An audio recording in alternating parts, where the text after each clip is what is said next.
শাহরিয়ার, আপনাকে জানিয়ে রাখি আজকে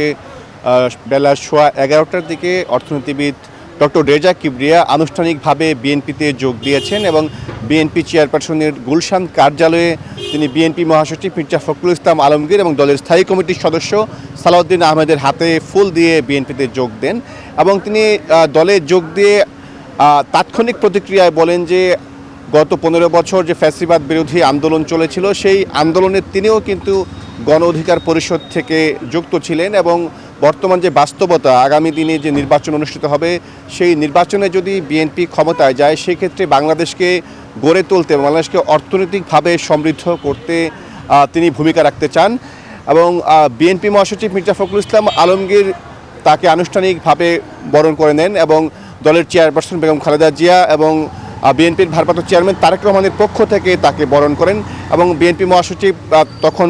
বলেন যে আসলে এই ডক্টর রেজা কিবরিয়ার মতো যারা মেধাবী মানুষ রয়েছেন তাদেরকে বিএনপি আসলে দলে স্থান দিতে চায় এবং আগামী দিনে বাংলাদেশ যে একটি অন্তর্ভুক্তিমূলক রাষ্ট্র গঠন করার জন্য এই রাষ্ট্রে যারা এগিয়ে নিতে পারবে সেই ধরনের মানুষকে কিন্তু বিএনপি সুযোগ দিতে চায়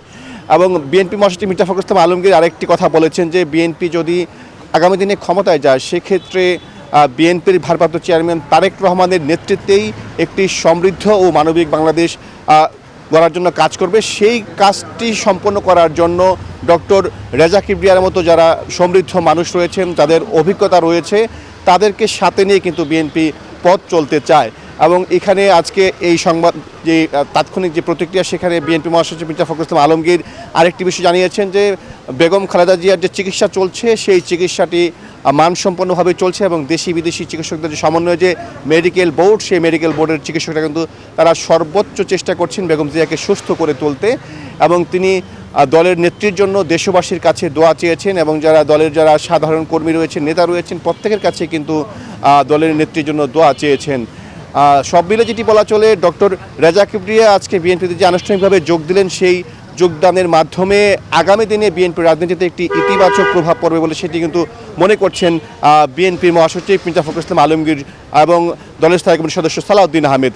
এই ছিল আমার কাছে রাজধানীর গুলশান থেকে সর্বশেষ। সাইফুল, আপনাকে ধন্যবাদ।